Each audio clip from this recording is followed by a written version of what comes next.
नमस्कार दोस्तों, मैं उदय VNKD स्टडी पोर्टल के यूट्यूब चैनल में आपका स्वागत करता हूं। आज हम इस वीडियो में जैन धर्म के बारे में पढ़ेंगे।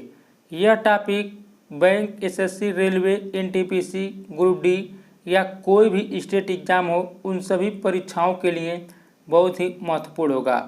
तो हम सब जैन धर्म से जितने भी प्रश्न बन सकते हैं उन सभी के बारे में पढ़ेंगे, जैसे जैन धर्म के संस्थापक, तीर्थंकर, श्वेतांबर, दिगंबर, यह सभी क्या है उन सभी के बारे में पढ़ेंगे। तो दोस्तों, यदि आप चैनल पर अभी नए विजिट कर रहे हैं तो चैनल को सब्सक्राइब कर लीजिए तथा साथ ही बेल आइकन को भी प्रेस कर लीजिएगा। तो चलिए शुरू करते हैं। देखिए, जैन धर्म के संस्थापक एवं प्रथम तीर्थंकर ऋषभदेव थे। तो जैन धर्म के संस्थापक और प्रथम तीर्थंकर कौन थे? तो दोनों ऋषभदेव थे।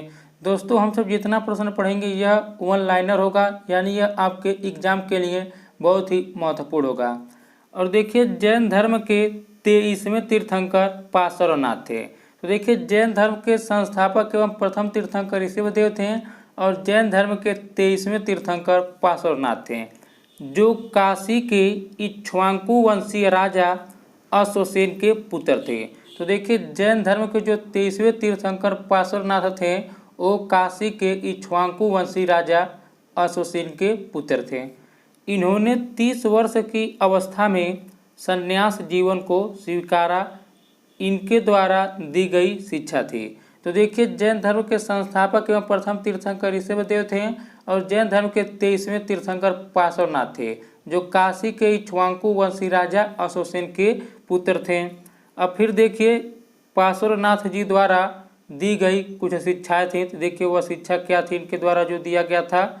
यहाँ पर देखिए, इन्होंने कहा हिंसा न करना, सदा सत्य बोलना, चोरी न करना, संपत्ति न रखना। तो देखिए, इनके द्वारा जो शिक्षा दी गई थी वह थी हिंसा न करना, सदा सत्य बोलना, चोरी न करना, संपत्ति न रखना। तो यह जो है यह पार्श्वनाथ जी के द्वारा दी गई प्रमुख शिक्षा थी। अब फिर हम सब आगे देखते हैं। महावीर स्वामी जैन धर्म के 24वें एवं अंतिम तीर्थंकर हुए। तो देखिए, महावीर स्वामी जो थे जैन धर्म के 24वें एवं अंतिम तीर्थंकर हुए। और हम सब पढ़े हैं कि जैन धर्म के प्रथम तीर्थंकर एवं जैन धर्म के संस्थापक ऋषभदेव थे। और देखिए, जैन धर्म के 23वें तीर्थंकर पार्श्वनाथ थे। अब यहाँ पर देखिए, महावीर स्वामी जो थे जैन धर्म के 24वें एवं अंतिम तीर्थंकर हुए। महावीर का जन्म 540 ईसा पूर्व में कुंडग्राम यानी वैशाली में हुआ था। तो महावीर का जन्म कहाँ हुआ था? तो देखिए, कुंडग्राम वैशाली में हुआ था। कब हुआ था? 540 ईसा पूर्व में हुआ था। और देखिए, इनके पिता सिद्धार्थ यानी महावीर के पिता सिद्धार्थ ज्ञात्रिक कुल के सरदार थे। देखिए, प्रश्न यहाँ से भी बन सकता है कि इनके पिता सिद्धार्थ किस कुल के सरदार थे? तो देखिए, ज्ञात्रिक कुल के सरदार थे। और माता त्रिशला लिच्छवी राजा चेटक की बहन थी। तो देखिए, यह एग्जाम में काफ़ी बार पूछा गया प्रश्न है कि महावीर के माता का क्या नाम था। तो देखिए, महावीर के माता का नाम त्रिशला था। और देखिए, त्रिशला कौन थी? तो देखिए, यह लिच्छवी राजा चेटक की बहन थी। तो देखिए, महावीर का जन्म 540 ईसा पूर्व में कुंडग्राम यानी वैशाली में हुआ था। और इनके पिता जो थे सिद्धार्थ ज्ञात्रिक कुल के सरदार थे और माता त्रिशला लिच्छवी राजा चेटक की बहन थी। यहाँ तक आप सब इसे याद रखिएगा। अब आगे हम सब देखते हैं।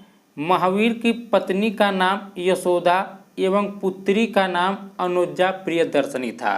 तो देखिए, इसे भी आप याद रखिएगा। महावीर की पत्नी का नाम यशोदा एवं पुत्री का नाम अनुजा प्रियदर्शनी था।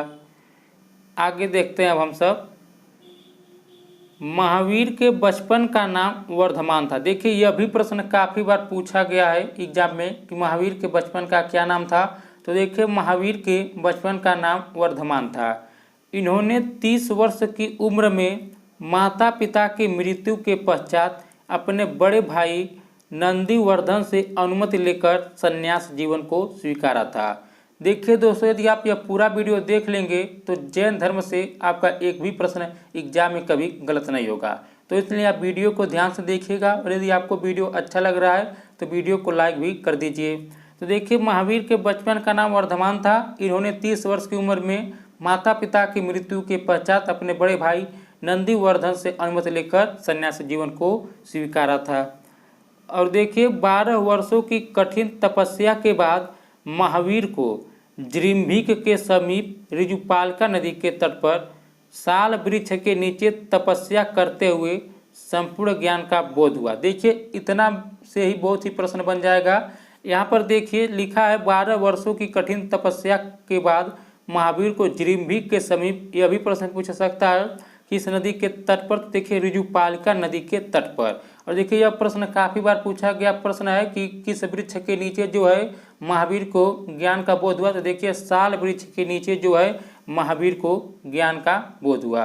तो यहाँ पर देखिए लिखा है साल वृक्ष के नीचे तपस्या करते हुए संपूर्ण ज्ञान का बोध हुआ। इसी समय से महावीर जीन यानी विजेता, अहर्त यानी पूज्य और निर्ग्रंथ यानी बंधनहीन कहलाएं। तो देखिए इसी समय से जो है महावीर जीन, अहर्त, निर्ग्रंथ यानी बंधनहीन कहलाएं। इतना बात आप महावीर के बारे में याद रखिएगा। आगे हम सब देखते हैं महावीर ने अपना उपदेश प्राकृत यानी अर्धमागधी भाषा में दिया। देखिए यह भी प्रश्न काफ़ी बार पूछा गया प्रश्न है महावीर ने अपना उपदेश किस भाषा में दिया। तो देखिए महावीर जो अपना उपदेश दिए थे प्राकृत भाषा में दिए थे, इसे आप याद रखिएगा। और देखिए महावीर के अनुयायियों को मूलतः निग्रंथ कहा जाता था। तो महावीर के अनुयायियों को मूलतः क्या कहा जाता था? तो देखिए निग्रंथ कहा जाता था। महावीर के प्रथम अनुयायी उनके दामाद प्रियदर्शनी के पति जामिल बने। तो देखिए महावीर के जो प्रथम अनुयायी बने उनके दामाद प्रियदर्शनी के पति जो है जामिल बने। और देखिए प्रथम जैन भिक्षुणी नरेश दधिवाहन की पुत्री चंपा थी। देखिए यह भी प्रश्न एग्जाम में काफ़ी बार पूछा गया है कि प्रथम जैन भिक्षुणी कौन थी। तो देखिए प्रथम जैन भिक्षुणी नरेश दधिवाहन की पुत्री चंपा थी, इसे भी आप याद रखिएगा। हम सब अब आगे देखते हैं महावीर ने अपने शिष्यों को 11 गणधरों में विभाजित किया था। तो महावीर ने अपने शिष्यों को कितने गणधरों में विभाजित किया था? तो देखिए 11 गणधरों में विभाजित किया था। आगे देखते हैं हम सब। यहाँ पर देखिए आर्य सुधर्मा अकेला ऐसा गंधर्व था जो महावीर की मृत्यु के बाद भी जीवित रहा। तो आर्य सुधर्मा अकेला ऐसा गंधर्व था जो महावीर की मृत्यु के बाद भी जीवित रहा और जो जैन धर्म का प्रथम थेरा या मुख्य उपदेशक हुआ। तो देखिए यह जो था आर्य सुधर्मा, यह जैन धर्म का प्रथम थेरा या मुख्य उपदेशक हुआ। अब हम सब आगे देखते हैं। देखिए अब हम सब इसमें जानेंगे कि श्वेतांबर दिगंबर क्या है, कौन है। तो देखिए हम सब इसे जानेंगे। तो देखिए लगभग 300 ईसा पूर्व में मगध में 12 वर्षों का भीषण अकाल पड़ा, जिसके कारण भद्रबाहु अपने शिष्यों सहित कर्नाटक चले गए। तो देखिए लगभग 300 ईसा पूर्व में जो है मगध में 12 वर्षों का भीषण अकाल पड़ा, जिसके कारण भद्रबाहु अपने शिष्यों सहित कहाँ चले गए? तो कर्नाटक चले गए। किंतु कुछ अनुयायी स्थूल भद्र के साथ मगध में ही रुक गए। तो देखिए कुछ अनुयायी जो थे कुछ तो भद्रबाहु के साथ चले गए और कुछ जो थे वह स्थूल भद्र के साथ मगध में ही रुक गए। देखिए भद्रबाहु के वापस लौटने पर मगध के साधुओं से उनका गहरा मतभेद हो गया। तो जब भद्रबाहु वापस लौटे कर्नाटक से, जब वो वापस लौटे अपने शिष्यों के साथ, तो उनका जो है मगध के साधुओं से गहरा मतभेद हो गया, जिसके परिणाम स्वरूप जैन मत श्वेतांबर एवं दिगंबर नामक 2 संप्रदायों में बंट गया। अब देखिए उसी मतभेद से जो है स्थूल भद्र और भद्रबाहु, उन्हीं दोनों के मतभेद से जो है यहाँ पर जैन जो है 2 मतों में बट गए। तो देखिए एक श्वेतांबर और एक दिगंबर नामक 2 संप्रदायों में जैन मत बट गए। और देखिए स्थूल भद्र के शिष्य, यानी यहाँ पर देखिए स्थूल भद्र के शिष्य श्वेतांबर एवं भद्रबाहु के शिष्य दिगंबर कहलाएं। तो देखिए स्थूल भद्र के जो शिष्य थे वे श्वेतांबर कहलाएं और भद्रबाहु के जो शिष्य थे वे दिगंबर कहलाएं। तो चलिए थोड़ा जान लेते हैं श्वेतांबर और दिगंबर क्या हैं। तो देखिए श्वेतांबर जो थे वो श्वेत वस्त्र धारण करने वाले थे। तो जो स्थूल भद्र के शिष्य श्वेतांबर थे तो देखिए वे श्वेत वस्त्र धारण करते थे। और देखिए जो भद्रबाहु के शिष्य जो दिगंबर कहलाएं, यानी दिगंबर जो है थे वो नग्न रहने वाले थे।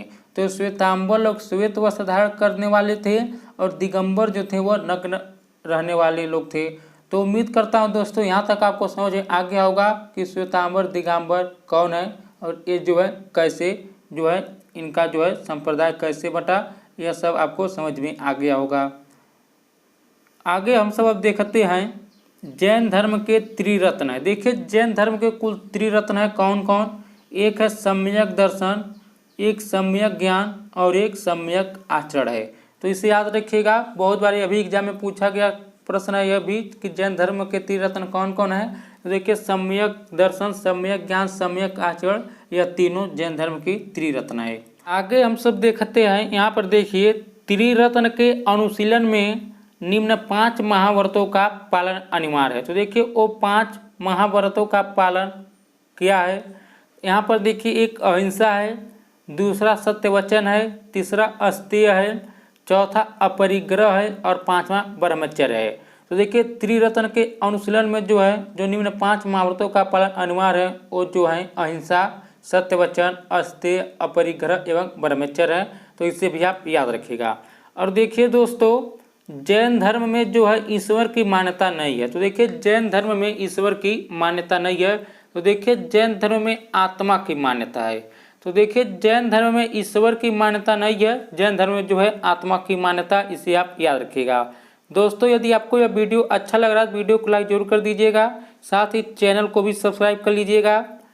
आगे हम सब देखते हैं महावीर पुनर्जन्म एवं कर्मवाद में विश्वास करते थे। तो देखिए महावीर जो थे वो पुनर्जन्म एवं कर्मवाद में विश्वास करते थे।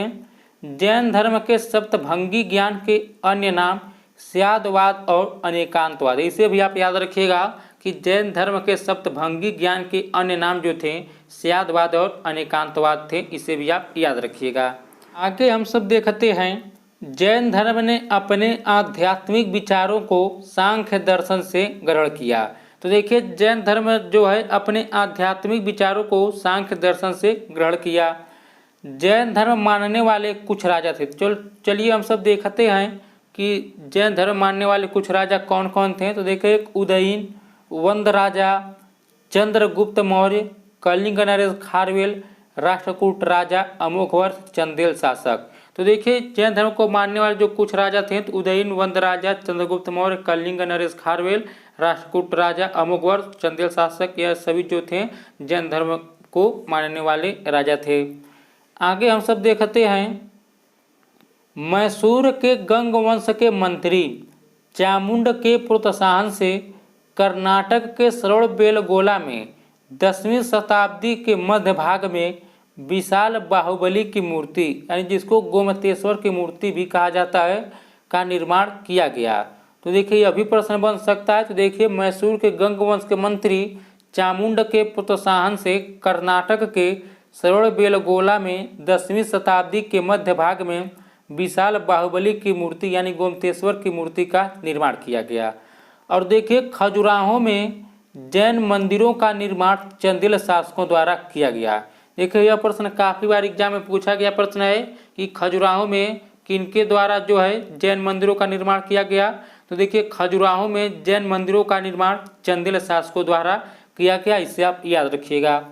आगे हम सब देखते हैं मौर्योत्तर युग में मथुरा जैन धर्म का प्रसिद्ध केंद्र था। तो इसे याद रखिएगा, मथुरा जो था वह मौर्योत्तर युग में जैन धर्म का प्रसिद्ध केंद्र था।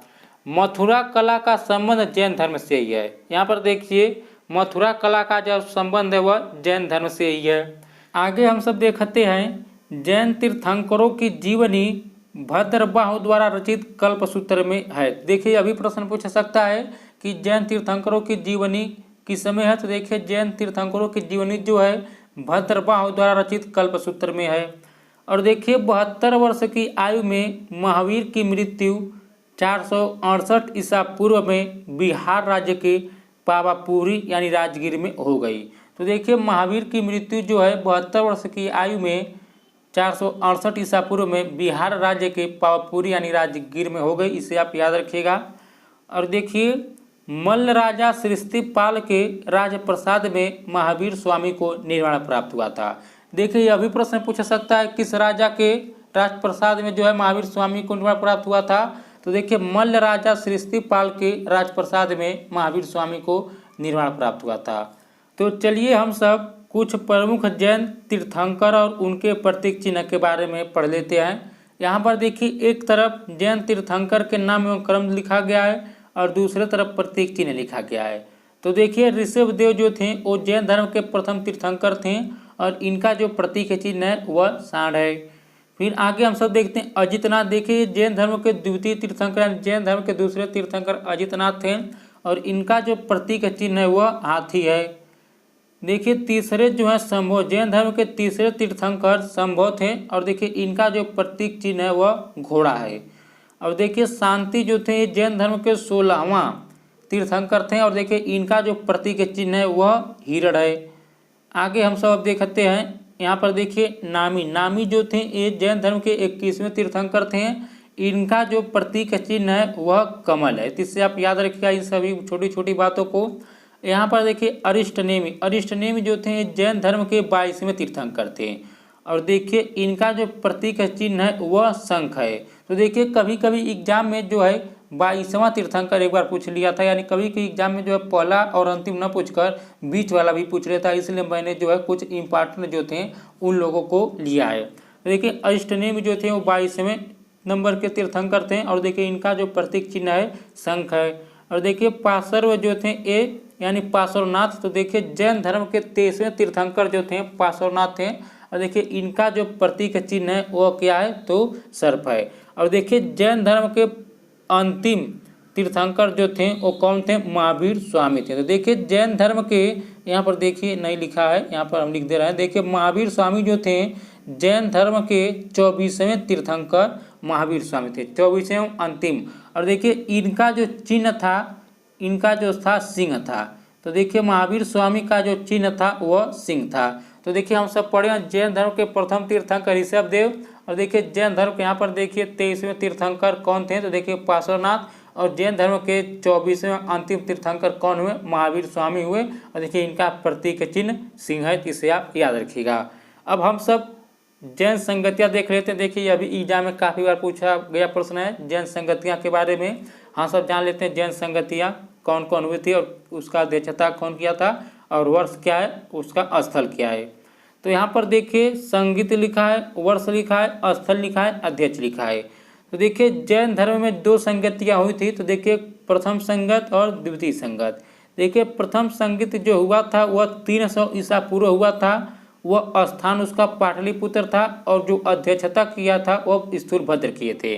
तो यहाँ पर देखिए जैन संगति जो प्रथम जैन संगत हुई थी वह पाटलिपुत्र में हुई थी, उसके अध्यक्षता जो किए थे स्थूलभद्र किए थे और देखिए 300 ईसा पूर्व में हुआ था। और देखिए द्वितीय यानी दूसरा जैन संगति जो हुआ था वह देखिए 6वीं शताब्दी में हुआ था, बल्लभ। देखिए बल्लभ यह स्थल यानी उस स्थान का नाम बल्लभ था और देखिए अध्यक्षता जो इसमें किए थे क्षमा श्रवण किए थे। तो देखिए यह प्रश्न काफ़ी बार पूछा गया, अध्यक्षता के बारे में पूछ लेता, अध्यक्ष कौन थे। तो देखिए प्रथम जैन संगत के अध्यक्ष स्थूलभद्र थे और द्वितीय जैन संगत के अध्यक्ष क्षमा श्रवण थे। और देखिए प्रथम संगति जो हुआ था जैन संगत वो पाटलिपुत्र में हुआ था, द्वितीय जो हुआ था बल्लभ में हुआ था। तो दोस्तों आज का यदि आपको ये वीडियो अच्छा लगा है तो वीडियो को लाइक जरूर कर दीजिएगा और साथ ही चैनल को भी सब्सक्राइब कर लीजिएगा। तो हम सब आज पूरा जैन धर्म के बारे में पढ़े हैं और देखिए एग्जाम में इससे बाहर एक भी प्रश्न नहीं आ सकता। तो यदि आपको ये वीडियो अच्छा लगा तो वीडियो को लाइक जरूर कर दीजिएगा। तो इस वीडियो में इतना ही दोस्तों, नमस्कार।